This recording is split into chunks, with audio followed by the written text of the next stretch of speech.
It's been a while. For some of you, this is probably the first time you've actually seen me walk and not working on my car. I've been doing some thinking, and so let's talk. Now, I'm sure many of you guys remember Fast and the Furious 1 debuted in 2001, Too Fast, Too Furious in 2003, Tokyo Drift in 2006, Fast and the Furious 4 in 2009. They essentially started what we now know as car culture. And some people may argue car culture started in the 50s, which I don't disagree.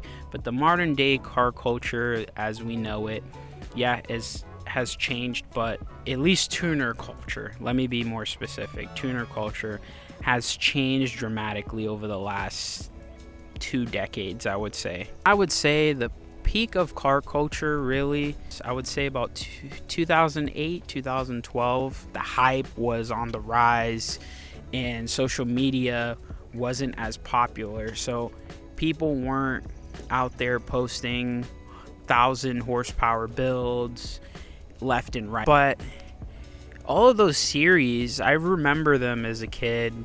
It's a glimpse here and there, and honestly, I was a young kid. I mean, I wasn't even 10 yet. And I mean, some of your older folks may remember more vividly what it was like, but it's kind of put people in my generation in a weird position. So, for instance, I think a lot of what ruined what car culture used to be like, when it was just about the cars and the people you meet and helping the community, people would help each other, and it was this more collaborative, world where people were willing to help each other because there were so few people in that community and everything was really localized. And that dude in blue talks a lot about how car culture was when he was younger, and he's probably about 10 years older than me, but again, that's a pretty big gap when we're talking about modern day car culture.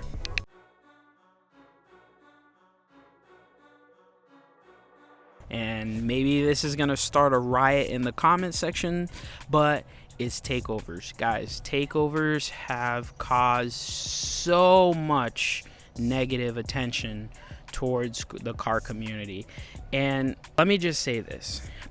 I appreciate the fact that some of you guys drive your cars like absolute animals. Like, you guys, I respect some of you guys that I've seen the videos. I respect some of you guys from a driver's standpoint. You guys can drive the hell out of some of these cars. I'll give the respect there.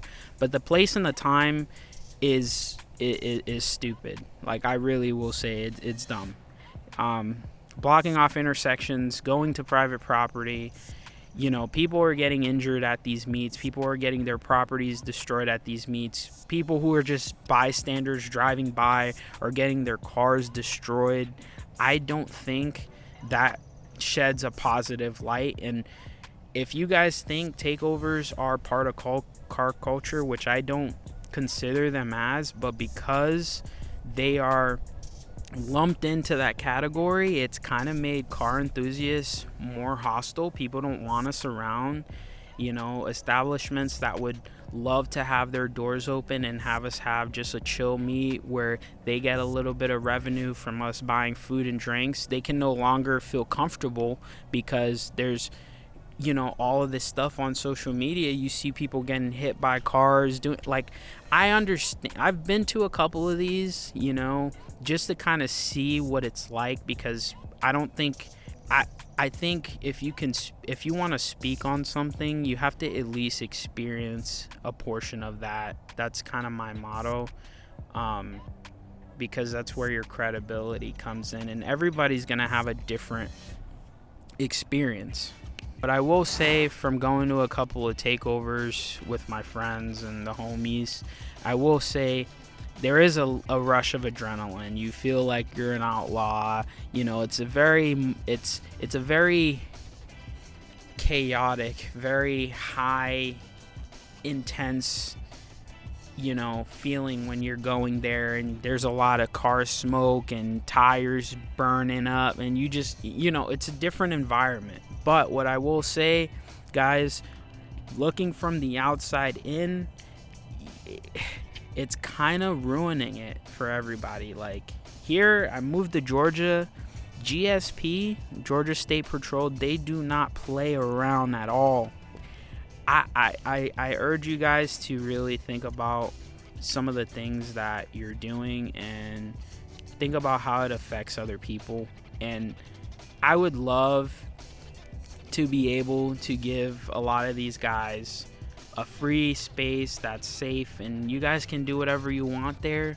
But I'm just one guy, but I think driving your car around, and just hooning around, I think it's great. I mean, I've seen the Gymkhana videos, and it's cool. But Gymkhana, they have a closed course, which are permitted, it's blocked off from the public, so nobody's getting hurt there. I mean, if you guys want to do that, that's fine. It's just not doing it on public roads. Right now, if you go on social media, people were just, it's toxic, man. And I made a video about car culture and how being a car enthusiast can be pretty difficult, but I think social media really ruined car culture. It's helped a lot, especially with brands and manufacturing and making being a car enthusiast mainstream. But I think it's hurt in a lot of ways the community, because a lot of people are looking at cars and they see all these 800 horsepower cars, 600, 700 horsepower cars, and they think that's the norm. In reality, it's not. Especially in the JDM community, everybody's just like, JDM cars used to be something of a very specific niche, and people used to, it used to be rare, and it used to be this very moment, like, oh wow, that's awesome, because there wasn't a ton of them, and people who would import them frankly had connections and money. But now, all these cars are being sold like, candy left and right. People importing them and building them, and that's great, but it's not. It's kind of inflated the price of JDM cars nowadays, and it's really hard to even obtain one. So talking to somebody who, up until probably 6 years ago, really making good money from work, affording that would just mean, selling yourself off and just to buy a car that, still needed parts. And that's kind of where we're at. And I think a lot of the stuff that people forget with these social media cars is a lot of them are sponsored cars, and shops are building these cars. So there's a lot of money being funneled into these cars to advertise brands and manufacturing and distributors. So it's hard to, if you are a new car enthusiast right now, it's hard to visualize, how do people afford all of this? Well, the other thing, in reality, it's a firm, and buy now, pay later. It's kind of given a lot of people the freedom to build whatever they want and then just pay for it later on, which you can say is a bad thing, and honestly, I think it just gives people the wrong impression.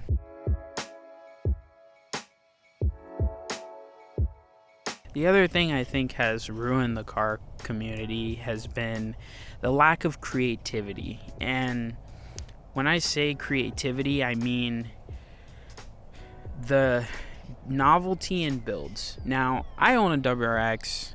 I get it. It's really a commuter car.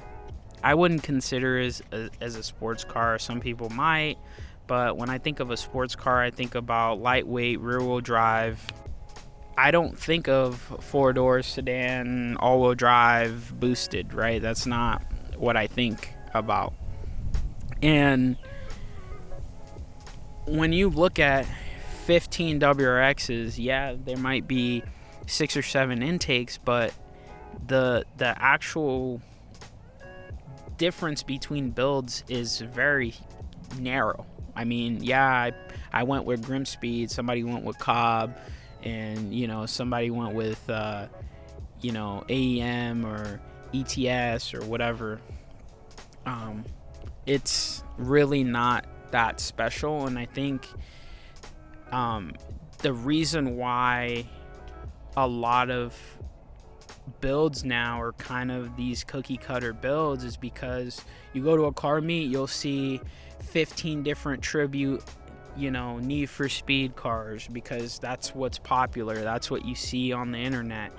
I think when people used to build Frankenstein builds in their garage, slap them together, take them to a local meet, it had a lot of sentiment. Now it's just people buying cars, buying a bunch of parts, and assembling them together. They're not really builds. Like, I wouldn't call my WRX a build. I didn't build anything. I just bought a bunch of parts and assembled it together. And so there's no real creativity there. And maybe you guys feel differently, and you can comment and let me know. And I would really, really be happy to have a further discussion with you guys. With that being said, guys, thank you guys for tuning in. If you made it this far, you're a superstar. I just want to leave you guys with one thing before I end the video. The one thing I want to say, guys, is when it comes to car enthusiasts, we have to help and care about one another, because we're very few people and we're very misunderstood, a lot of us. And I think what would really help is making sure that we as a community are staying together and strong, because when we really think about it, combustion engines are going away, and to keep that alive for as long as we can, we gotta not create chaos, and we gotta not make things toxic.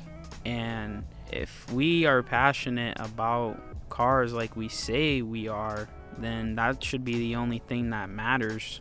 Whoever owns the car is separate from the car. If you don't like the car, that's okay. The guy who's driving it might actually be a nice guy.